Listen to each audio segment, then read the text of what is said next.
Grimm's Fairy Tales by the Brothers Grimm. The Adventures of Chanticleer and Partlet. 1. How they went to the mountains to eat nuts.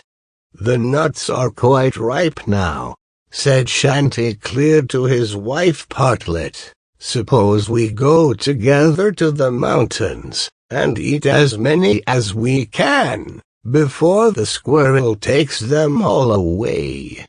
"With all my heart," said Partlet. "Let us go and make a holiday of it together."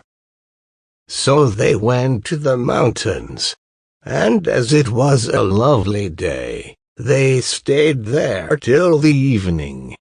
Now, whether it was that they had eaten so many nuts that they could not walk, or whether they were lazy and would not, I do not know. However, they took it into their heads that it did not become them to go home on foot. So Chanticleer began to build a little carriage of nutshells, and when it was finished, Partlet jumped into it and sat down, and bid Chanticleer harness himself to it and draw her home. "That's a good joke," said Chanticleer. "No, that will never do. I had rather by a half walk home. I'll sit on the box and be coachman, if you like, but I'll not draw."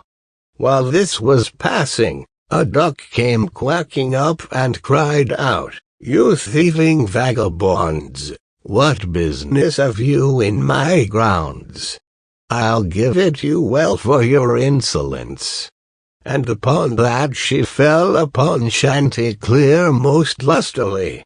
But Chanticleer was no coward, and returned the duck's blows with his sharp spurs so fiercely that she soon began to cry out for mercy, which was only granted her upon condition that she would draw the carriage home for them. This she agreed to do, and Chanticleer got upon the box, and drove, crying, "No, duck, get on as fast as you can." And away they went at a pretty good pace. After they had traveled along a little way, they met a needle and a pin walking together along the road, and the needle cried out, "Stop, stop," and said it was so dark that they could hardly find their way, and such dirty walking they could not get on at all. He told them that he and his friend, the pin, had been at a public house a few miles off, and had sat drinking till they had forgotten how late it was. He begged therefore that the travelers would be so kind as to give them a lift in their carriage. Chanticleer, observing that they were but thin fellows, and not likely to take up much room, told them they might ride, but made them promise not to dirty the wheels of the carriage in getting in, nor to tread on Partlet's toes. Late at night they arrived at an inn, and as it was bad traveling in the dark, and the duck seemed much tired, and waddled about a good deal from one side to the other, they made up their minds to fix their quarters there. But the landlord at first was unwilling, and said his house was full, thinking they might not be very respectable company. However, they spoke civilly to him, and gave him the egg which Partlet had laid by the way, and said they would give him the duck, who was in the habit of laying one every day. So at last he let them come in, and they bespoke a handsome supper, and spent the evening very jollily.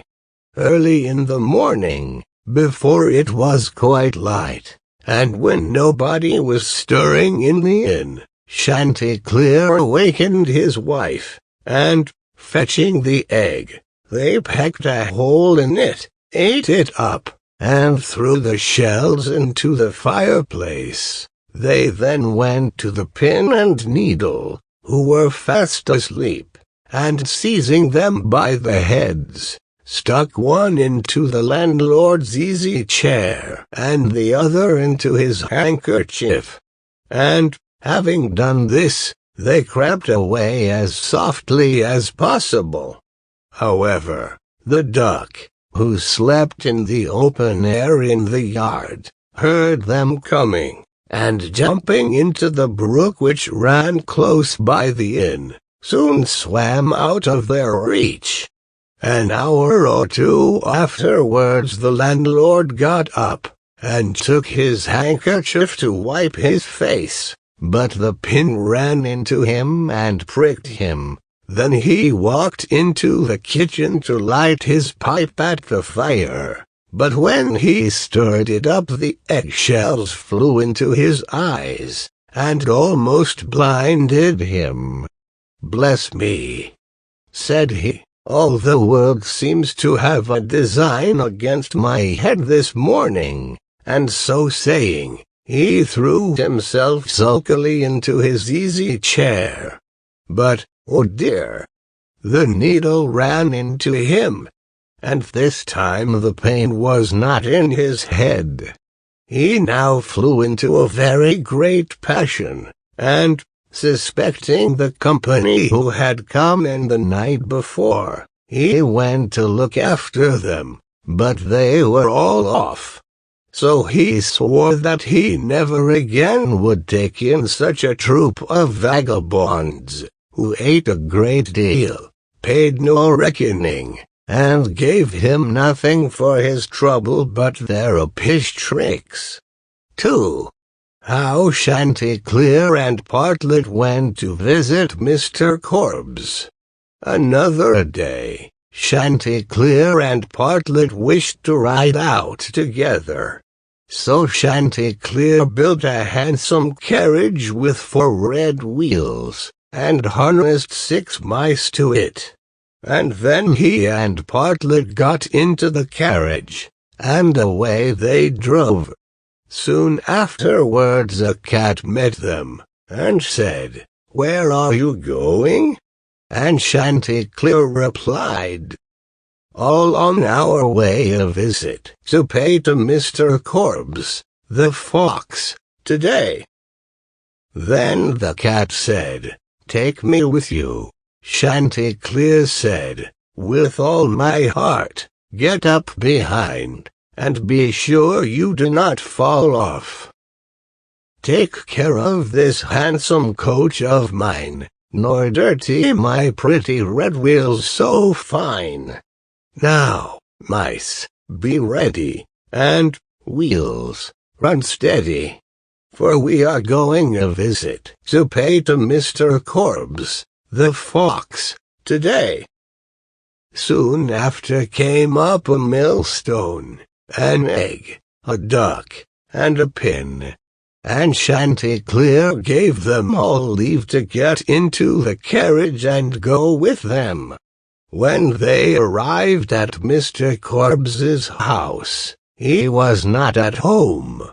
So the mice drew the carriage into the coach house. Chanticleer and Partlet flew upon a beam. The cat sat down in the fireplace. The duck got into the washing cistern. The pin stuck himself into the bed pillow. The millstone laid himself over the house door, and the egg rolled himself up in the towel. When Mr. Korbes came home, he went to the fireplace to make a fire. But the cat threw all the ashes in his eyes, so he ran to the kitchen to wash himself. But there the duck splashed all the water in his face, and when he tried to wipe himself, the egg broke to pieces in the towel all over his face and eyes. Then he was very angry, and went without his supper to bed. But when he laid his head on the pillow, the pin ran into his cheek. At this he became quite furious, and, jumping up, would have run out of the house. But when he came to the door, the millstone fell down on his head, and killed him on the spot. 3. How Partlet died and was buried, and how Chanticleer died of grief. Another day Chanticleer and Partlet agreed to go again to the mountains to eat nuts. And it was settled that all the nuts which they found should be shared equally between them. Now Partlet found a very large nut, but she said nothing about it to Chanticleer, and kept it all to herself. However, it was so big that she could not swallow it, and it stuck in her throat. Then she was in a great fright, and cried out to Chanticleer, "Pray run as fast as you can, and fetch me some water, or I shall be choked." Chanticleer ran as fast as he could to the river, and said, "River, give me some water, for Partlet lies in the mountain, and will be choked by a great nut."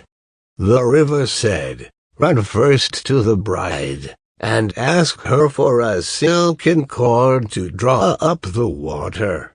Chanticleer ran to the bride, and said, "Bride, you must give me a silken cord, for then the river will give me water, and the water I will carry to Partlet, who lies on the mountain, and will be choked by a great nut."